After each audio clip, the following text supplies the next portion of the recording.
Nah, untuk klarifikasi supaya nggak jadi simpang siur, saya akan klarifikasi hari ini sama Gus Miftah sendiri. Gus, ada pertanyaan netizen nih. Tapi sebelumnya aku pengen nanya dulu nih. Ya. Kan Gus nih udah berdakwah seperti yang kemarin di video viral itu udah hampir 15 tahun ya. Di Sarkem 18 tahun, di kafe 14 tahun. Nah, termasuk salon-salon plus yang ada di Jogja.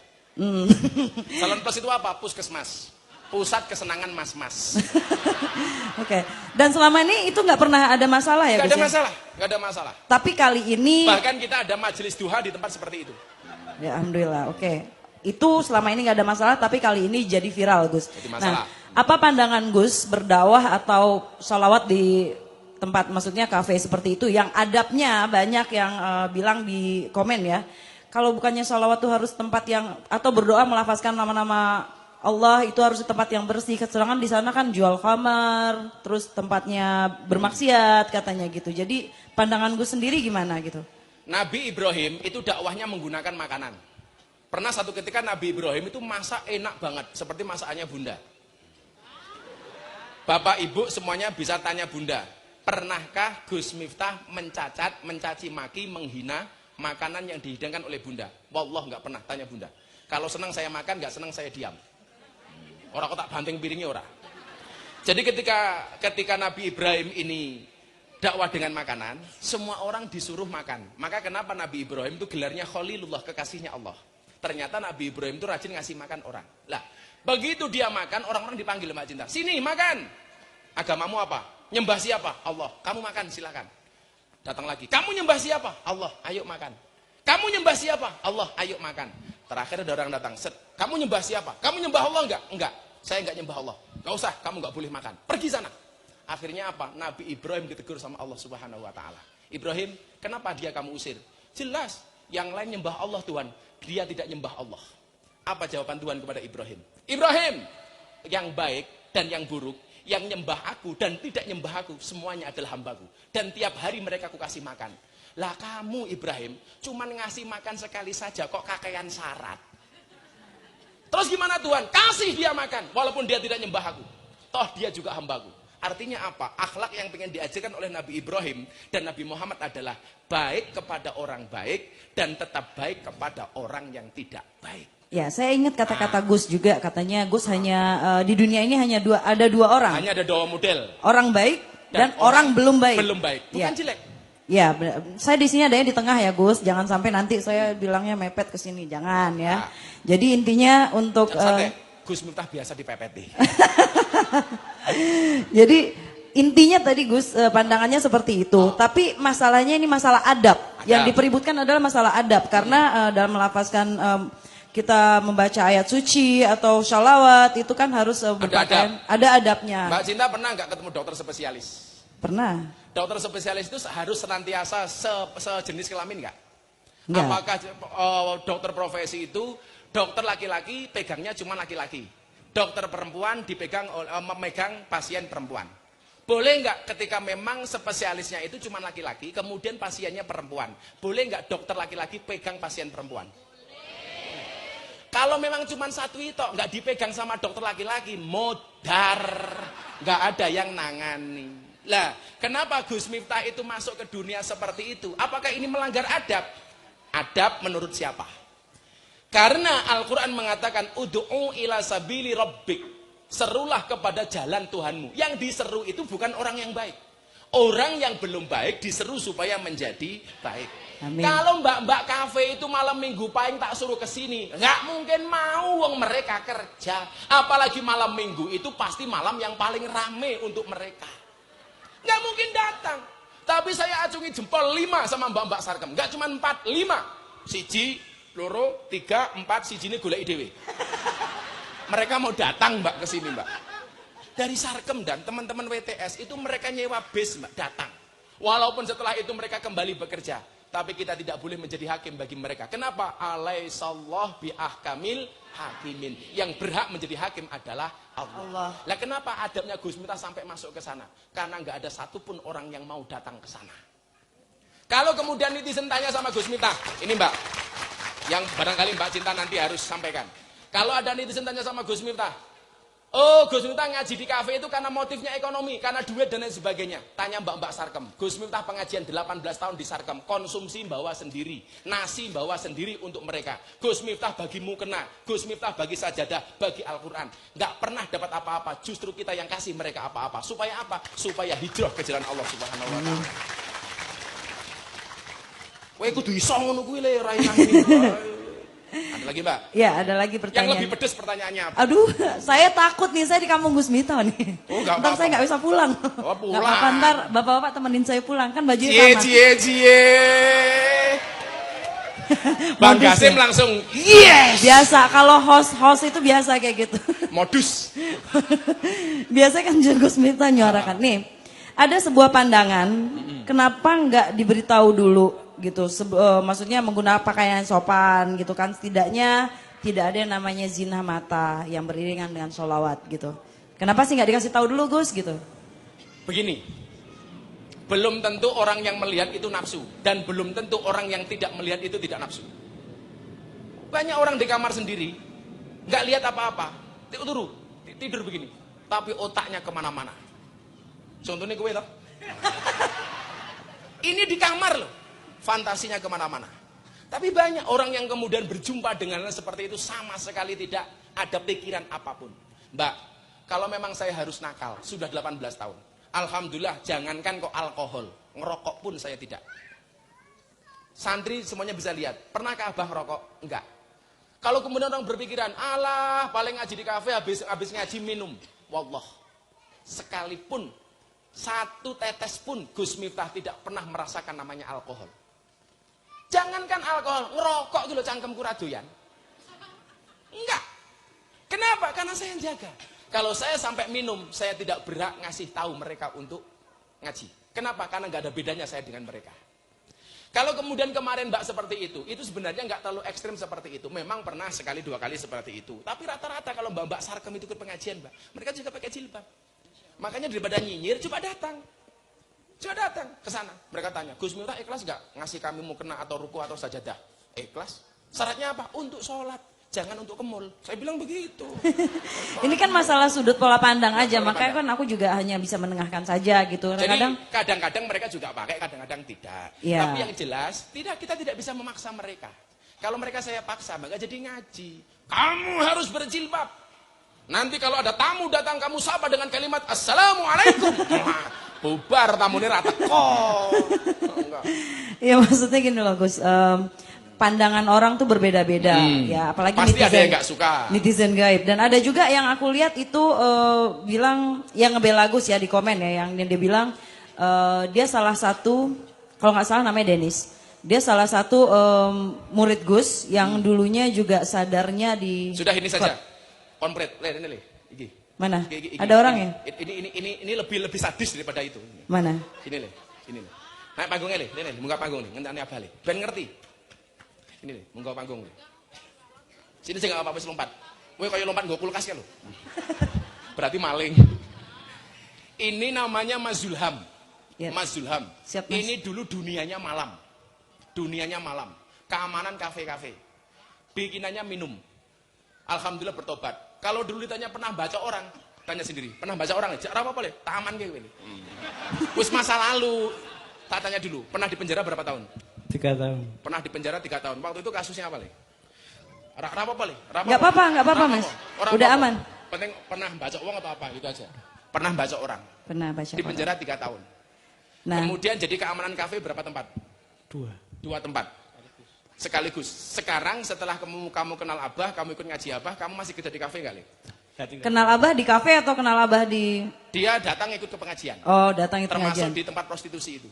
Oke. Karena dia mikir, masa sih di tempat seperti itu ada ngaji, dan dia datang, alhamdulillah dapat hidayah. Oh. Dan gaji kamu dari 2 kafe itu dulu kamu tinggal. Tinggal.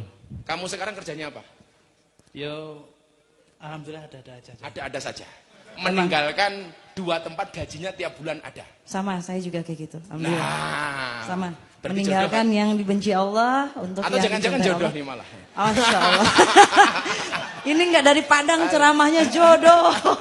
Jadi ini bukti konkret, Dan masih banyak. Hari ini anak-anak kita Laskar Jogja yang datang ke Lombok membawa bantuan untuk teman-teman gempa bumi, itu mereka semuanya bertato. Semuanya mereka peminum. Alhamdulillah mau ikut ngaji, hari ini mereka menghantar sumbangan untuk teman-teman di Lombok. Masya Allah. Subhanallah. Tepuk tangan untuk mereka. Mukanya diketokke. Iki. Nah, iki. Iki mbiyen gaweane mbacoki wong, saiki mbacok atine wong kan melu ngaji. Jatuhnya rasa cinta, mahabbah. Ini sama seperti Mas Denis ya, Mas Denis juga mengaku lebih parah dari Denis. Tapi Denis itu benar-benar sadarnya pada saat Gus ceramah di dalam sana katanya. Kalau nggak salah saya. Kalau kemudian orang bertanya begini, apakah Gus supaya mereka mendapatkan hidayah? Hidayah itu urusannya Allah, ya, bukan benar. urusan saya. Tapi hidayah itu harus dijemput, harus dikejar. Harus dijemput. Ya, benar. Kalau kemudian wasilahnya gara-gara saya, itu urusan Allah. Ya karena kalau Denis sendiri nih Gus, makasih ya Mas. Ya, kalau Denis sendiri waktu zaman saya masih jadi penyanyi, saya kalau nggak salah saya juga pernah nge-DJ di salah satu klub yang Denis kerja. Dan makanya tadi saya cari tahu Denis, ternyata saya kenal Denis salah satu manajer di klub itu dan dia pernah manajerin saya dulu. Dia bilang apa? Iya saya baca di kalimat di komennya dia bilang dia sadar dan sekarang hijrah dan sekarang di pesantren ini akibat gara-gara waktu itu Gus pernah selawatan di klub itu juga katanya. Ya. Alhamdulillah. Dan Mbak Sarkem juga itu selawatan.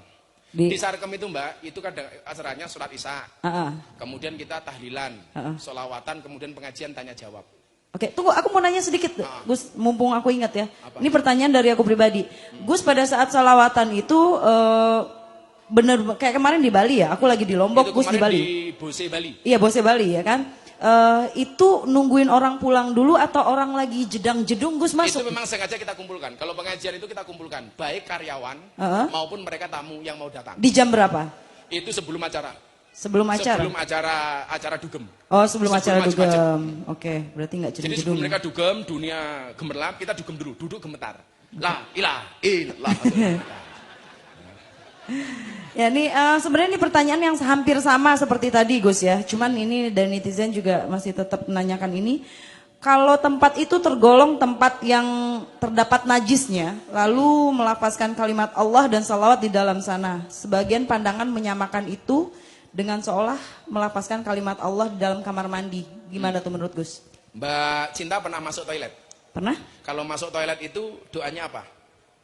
Belum belajar. Allahumma inni a'udzubika minal khubusi wal khobais. Allahumma. Yang namanya doa masuk toilet itu doa dulu baru masuk.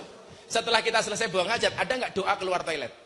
Ada. Kalau ada doa keluar toilet itu membaca dulu baru keluar atau keluar dulu baru membaca? Membaca dulu. Tapi kan baca dalam hati Gus. Apanya?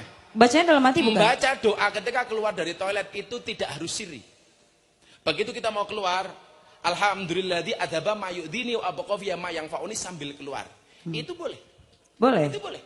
Ada ulama yang mengatakan kalau kamu berwudu di dalam toilet, di dalam kamar mandi ada toiletnya, maka doanya adalah sir.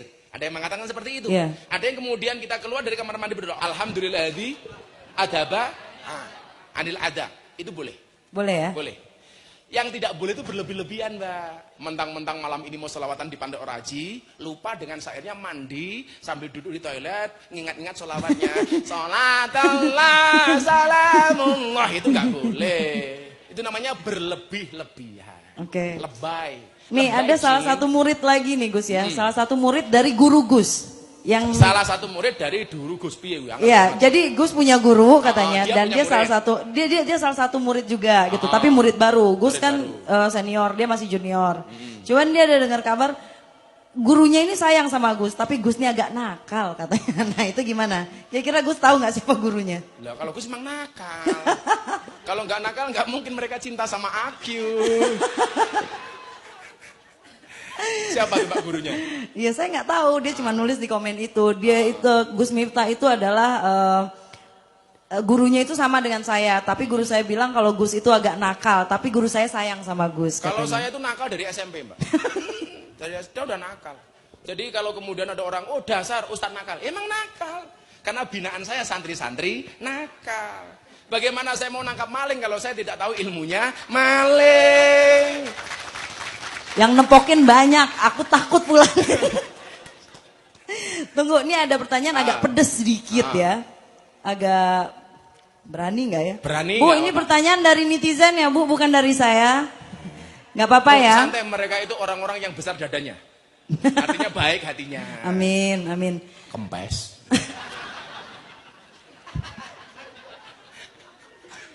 Keringetan. Apa?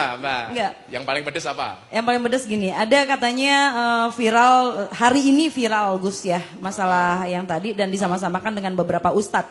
Dan ada juga beberapa ustadz yang sudah menjawab dan tidak setuju dengan apa yang Gus lakukan gitu. Jadi gimana pendapat Gus? Ya nggak apa-apa, tidak harus semua sama. Nabi itu sebagaimana saya pengajian di Padang tempatnya Mbak Cinta, Nabi itu hadis riwayat Ahmad dan Baihaqi dalam kitab Mishkatul Masobih yang oleh Imam Albani dikatakan ini soheh. Nabi itu jumlahnya ada 124.000 nabi. Ulama alladzina hum warasatul anbiya. Ulama itu ahli warisnya para nabi. Karena nabi jumlahnya banyak, warisan yang turun kepada kiai itu beda-beda. Ada kiai yang mendapatkan warisannya Nabi Sulaiman, kaya contohnya Ustadz Yusuf Mansur, Paitren, Sulaiman. Ada kiai yang mendapatkan warisannya Nabi Musa, gagah, Habib Rizik, cangkeme atos. Gagah. Ada kiai yang mendapatkan warisannya Nabi Ayub, sabar umpamanya. Kayak Habib Lutfi, Pekalongan, sabar beliau, sabar.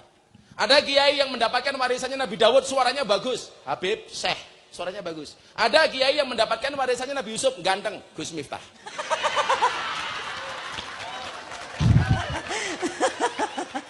Nah, orang itu Mbak, itu punya spesialisasi masing-masing. Kalau saya diminta jadi seperti Ustadz Abdul Somad, lah saya itu apanya Ustadz Abdul Somad? Beliau orang luar biasa, orang yang alim alamah. Ya pasti saya tidak bisa seperti Ustadz Abdul Somad. Kalau saya kemudian berdakwah dengan cara Ustadz Adi Hidayat, beliau ahli Quran, ilmunya matang dan luar biasa. Kalau saya diminta seperti Habib Rizik, jelas nggak bisa. Walaupun muka saya juga sangar seperti Habib Rizik. Enggak. Maka kemudian saya berdakwah sesuai dengan kemampuan saya. Kebetulan tidak semua ustadz itu diterima di dunia malam.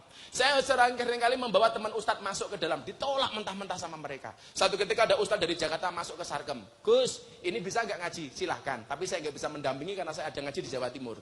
Begitu saya sampaikan ke Bapak Sarkem apa? Kalau nggak ada Gusnya nggak usah ngaji ke sini. Saya tanya sama mereka, kenapa kok sampai seperti itu? Karena setiap kali ada ustadz datang kemari, kami hanya dihakimi. Tidak bisa mengambil hati kami sebagaimana yang diajarkan oleh Gus kepada kami. Itu. Jadi gimana ibu-ibu? Teruskan perjuangan?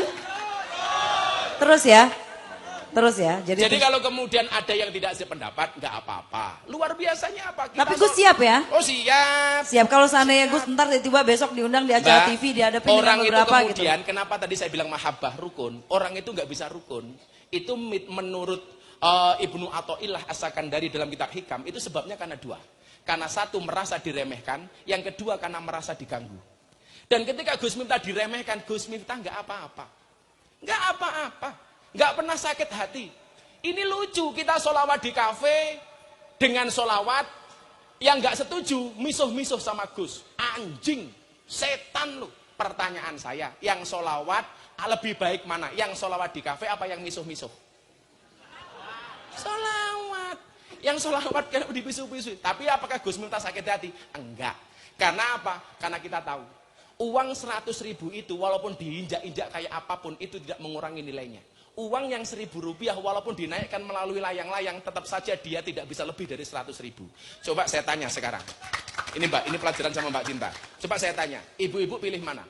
Uang 100.000 dikencingi kambing atau uang 1.000 disiram minyak wangi? Anda pilih mana? Uang 1.000 minyak wangi atau uang 100.000 karena dikencingi sama kambing? Tetap milih 100.000 walaupun ada kencing kambingnya 100.000. 1.000 nggih apa? Artinya apa? Kalau memang dasarnya orang itu baik, mau dihinakan seperti apapun tetap saja dia akan kelihatan baiknya. Kalau orang itu jelek, mau dinaikkan seperti apapun tetap saja kelihatan jeleknya. Lah Gus Miftah yang mana? Sing elek. Saya yang jelek, Mbak. Jadi mau dipuji-puji mereka, saya tetap jelek. Ya karena gini loh, aku hanya menengahkan karena beda pola pandang, sudut pandang. Dan yang pasti Gus punya alasan tersendiri ya gitu. Ya saling dan hanya Gus mendoakan yang tahu. saja, watawasaw bil haqi, watawasaw bisober. Ya. Antum dakwah dengan cara antum, biarkan saya dakwah dengan cara saya. Jangan kemudian bawa-bawa nama Banser. Banser Ya. gak ada urusannya. Jangan kemudian kalau ada pengajian ditolak itu seolah-olah pasti Banser. Kalau toh kemudian ada, itu hanya oknum. Jangan kemudian mengatakan yang ngaji di masjid diusir, bubarkan sama Banser. Yang ngaji di tempat maksiat, kenapa enggak dibubarkan sama Banser? Ini urusannya dengan Gus Miftah, enggak dengan Banser. Enggak dengan banser. Walaupun tiap pengajian di sini teman-teman banser itu ngawal pengajian. Jadi kalau di sana di sini ada berita banser memberikan pengajian, itu sebenarnya bukan banser tapi oknum banser. Aku rambela nih banser dan saya tidak butuh dibela sama banser karena saya punya pembela Allah. Santai, Mbak. Maka nanti saya bacakan. Sebaik-baiknya penjaga ya. Sebaik-baik penjaga adalah Allah. Apakah Gus Miftah sedih? Ora, sing misui aku Mas Adi, Masya Allah. Istri sampai, bah saya nggak berani baca. Rasa mau waca bun, eman-eman motomu. Bikin maca abah wae. Tapi aku sekali lagi Gus ngucapin apa ya, bersyukur juga karena tadi malam katanya ada 3 atau 4 orang ya yang alhamdulillah langsung berhenti jadi. Kita biasa Mbak, kalau kita ngaji sama anak-anak jasa selawatan, itu nangis. Tahu mereka bilang, bah kita keluar, kita pensiun dari dunia ini. Ya. Biasa. Begitu mereka selesai pengajian, mereka WA saya, Gus terima kasih bimbingannya. DM banyak banget. Ini Gus Miftah dulu yang ngaji di kafe ya. Alhamdulillah berkat bimbingan Gus Miftah hari ini kita udah keluar. Kita tinggalkan dunia malam, saya sekarang Masya Allah. Tapi Tepuk tangan sekali lagi buat Gus Miftah. Cuman sampai sini aja aku tanya Gus, yang penting udah menyalurkan apa yang netizen pertanyakan hari ini dan alhamdulillah makasih sekali lagi aku udah diberikan tempat di sini. Siap Mbak, terima kasih. Insya Allah ketemu Tepuk tangan tuh Mbak Cinta. Assalamualaikum warahmatullahi wabarakatuh. Mudah-mudahan tidak kapok kesini lagi besok. Insya Allah enggak. Amin. Amin. Saya bacakan apa yang disampaikan oleh Ibnu Athaillah, mohon izin dan jam 11 kurang seperempat menit meneh. Ini yang kemudian menjadi prinsipnya abahmu, menjadikan prinsipnya Gusmu. Kenapa kemudian kita tidak pernah terganggu dengan omongan orang? Coba didengarkan, ini inti pengajian malam hari ini. Besok insya Allah bulan depan kita ulang tahun. Ini tolong malam hari ini jangan meninggalkan tempat sebelum mendengarkan apa yang saya sampaikan. Bismillahirrahmanirrahim. Ibnu Athaillah mengatakan dalam kitab Al-Hikam ayat nomor 102. Beliau mengatakan apa? Man abadahu li syai'in yarju minhu aw liyadfa'a bi ta'atihi wurudul uqubati anhu famaqama bihaqqi awsafihi. Apa kata dia? Barang siapa man abadahu li syai'in yarjuhu minhu, barang siapa menyembah Allah karena mengharapkan sesuatu, beribadah karena sesuatu, au lihat fa bi ta'atihi wurudul uqubati anhu, atau untuk menolak siksa atas dirinya, famaqama bihaqqi awsafihi, maka dia belum menunaikan kewajiban terhadap sifat-sifat Allah. Kita itu nggak boleh ngaji hanya karena dilem sama manusia. Kita itu nggak boleh ngaji supaya tidak dibenci sama manusia. Bagi Gus Miftah siapa yang mengganggu? Kemarin saya bilang, Gus Miftah kalau bisa bilang, kalau kemudian kita diganggu orang nggak usah sakit hati. Masalah itu datang itu karena cintanya Allah dengan kita. Maka kalau Bapak Ibu dikasih masalah oleh Allah, jangan seperti anjing. Anjing itu kalau dilempar batu, maka yang dikejar sama anjing adalah batunya. Tapi kalau kamu dikasih masalah oleh Allah, jadilah seperti seorang laki-laki tampan dilempar kerikil oleh seorang perempuan yang cantik. Maka yang dikejar bukan kerikilnya, tetapi perempuannya. Ngono le. Kalau aku di masalah bro, sing mau oyak kuwi aja masalah, kuwi berarti kelasmu kaya asu. Tapi yang dikejar adalah yang ngasih masalah. Maka Al-Quran mengatakan fafirru ilallah. Segera kembali, kejar Allah. Kenapa? Karena yang ngasih masalah itu adalah Allah. Dan Allah ngasih masalah kita karena sayang dengan kita. Kenapa bangsa Indonesia dikasih masalah?